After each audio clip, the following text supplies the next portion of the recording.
এটা চার্জার এসেছিলো কলকাতা ইভি ইলেকট্রনিক্সে। এটা আমরা যা 2 কিলোওয়াটের মধ্যে চার্জার আছে। চার্জারটা প্রবলেম ছিল কি অনেক কিছু মানে অনেক অ্যাসোলেটার আইসি খারাপ ছিল, এনটিসি এমওভি খারাপ ছিল, আরও কিছু খারাপ ছিল। তো চার্জারটা আমি ঠিক করে দিয়েছি। কাস্টমারই বলবে প্রবলেমটা কী ছিল আগে থেকে। তো বলুন তো। চার্জ হচ্ছিল না। আর কি মানে ইন্ডিকেট কী করছিল? লাইট জ্বলছিল? লাইট জ্বলছিল না আর চার্জ হচ্ছিল না, সেজন্য খারাপ হয়েছিল, তো দিয়ে চলে এলাম এখানে। তো বন্ধুরা কাস্টমার তো বললো প্রবলেমটা, তো কাস্টমারকে আমি বলতে চাইছি কি আমি 1 মাসের ওয়ারেন্টি দিচ্ছি কি না লোককে।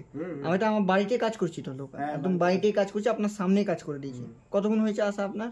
এই তো আধা ঘন্টা হয়নি, 20 মিনিট হয়েছে। 20 মিনিটের মধ্যে চার্জার রেডি করে দিয়েছি। তো বন্ধুরা আমি আপনাদেরকে দেখাবো চার্জারটা রেডি হয়েছে কি না, ঠিক আছে না? তো দেখতে পারো আমি অন করছি, দেখতে পারো লাইট জ্বলে গেছে। আমি হটিয়ে দিলাম, লাইট জ্বলে গেছে। ভোল্টেজ দেখতে পারো,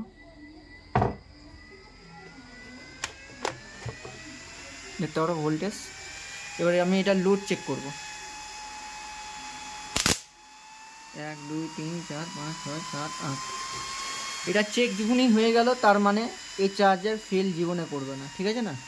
তো কোনো কাজ থাকলে আমরা যে অ্যাজিকম তারপরে মিন্ডার চার্জার থাকলে কলকাতা ইভি ইলেকট্রনিকে পাঠাতে পারো, ঠিক আছে?